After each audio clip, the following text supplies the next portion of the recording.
are my strength, strength like no other, strength like no other, reaches to me.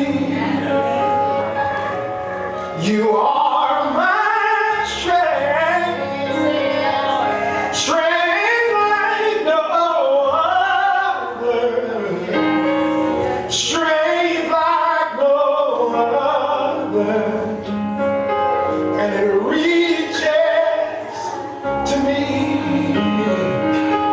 and it's in the fullness of your grace, it's in the power of your name that you lift me up.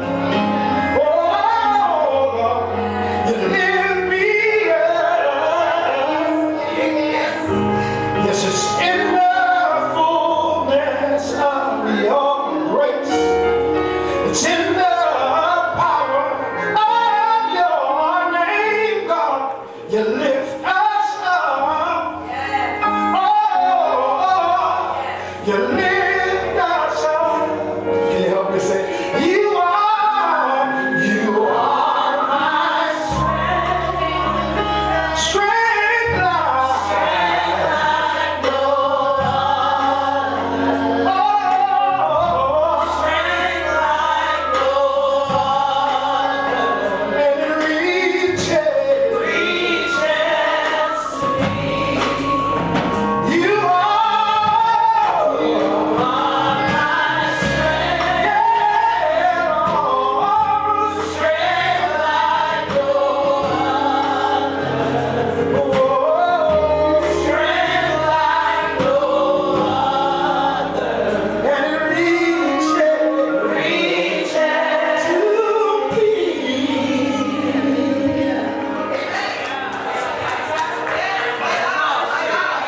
I will be talking about Jesus' fourth word, which is, my God, why hast thou forsaken me? Which can be found in Mark 15, verse 33 to 38. So, to begin, let's understand the situation. Yeah, explain it. Let us turn to Mark 15, verse 25 to 34. It was 9 in the morning when they crucified him. The written notice of the change against him read, the King of the Jews. They crucified 2 rebels with him, one on his right and one on his left.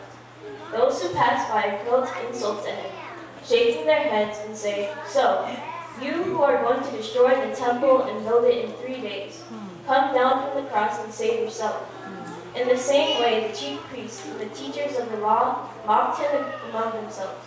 He saved others, they said, but he can't save himself. Let this Messiah, the King of Israel, come down now from the cross, that we may seek and believe. Those crucified with him also heaped insults on him. At noon, darkness came over the whole land until 3 in the afternoon. And at 3 in the afternoon, Jesus cried out in a loud voice, Eloi, Eloi, lama sabachthani, which translates to, my God, why hast thou forsaken me? So from that, we can understand that Jesus said, my God, why hast thou forsaken me, when he was on the cross. Forsaken means to be abandoned and forgotten. Jesus was on the cross for all to see. He was being scorned at and ridiculed at. He was in pain.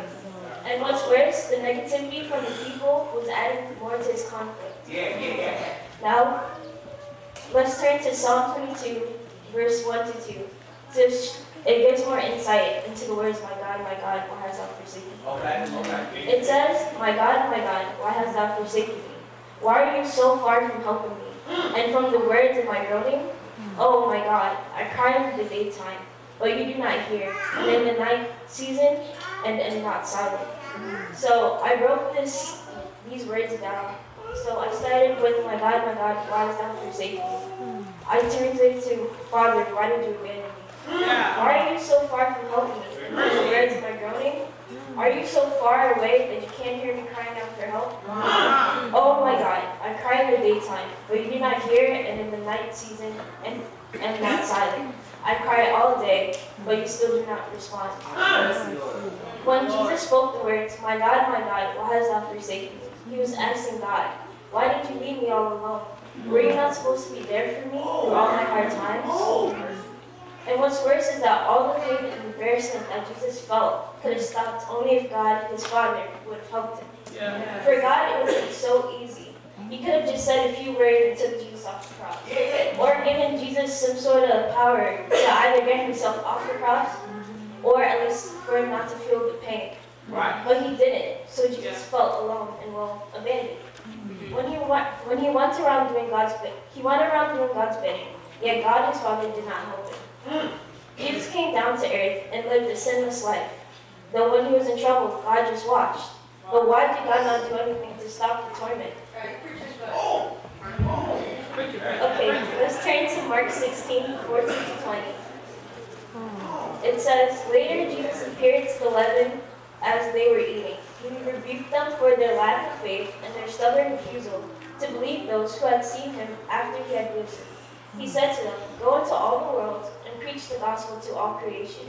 Whoever believes in and is baptized will be saved, but whoever does not believe will be condemned. And these signs will accompany those who believe. In my name, they will drive out demons. They will speak in new tongues. They will pick up snakes with their hands. And when they drink deadly poison, it will not hurt them at all. They will place their hands on sick people, and they will get well. After the Lord Jesus had spoken to them, he was taken up into heaven, and he sat on the right hand of God. Then the disciples went out and preached everywhere, and the Lord worked with them and confirmed the word by the signs that accompanied it. So after he was on the cross, he died. He had his last breath. The words that I just read earlier was after he had risen. People didn't believe that he rose, so he spoke to them. But it didn't sound like he was angry. After all the torture and the loneliness he felt, Jesus continued to speak the gospel of his Father. But why? I mean, I would have felt angry. I would have been grateful that I'm waking up now. But why wouldn't it come sooner? The effects of the suffering would have still lingered. I mean, at least for me. Before Jesus thought God abandoned him. So why is he still working for him? Why was Jesus now so content with God putting him on the cross? Come on, preach it. Also, why did God put him on the cross? As we all heard before, God has a plan. Come on now. A big and thought-out plan. This plan incorporates everyone, including Jesus. Each person has a part in it. And since God works in mysterious ways, there's no way for us to know what role we play in it. That being said, Jesus' role was to help save us. Not only did he help spread the gospel, but he was a sacrifice. God's plan for Jesus was for him to die on the cross to save us from sin. Ephesians 2, verse 4 to 5 says, but God, who is rich in mercy, because of the great love with which he loved us, even when we were dead in trespasses, made us alive together in Christ. By grace you have been saved. Jesus was sacrificed for a well-being, one who had no sin and obediently paid for our sins so that we would be given a chance in heaven. That makes me realize how much pain Jesus went through. I mean, to burden all that sin, it's not like it was just a few people, but everyone, the past, the present, and the future. And for him to not feel anger towards us since the pain he felt was what we should have gone through, he's truly great.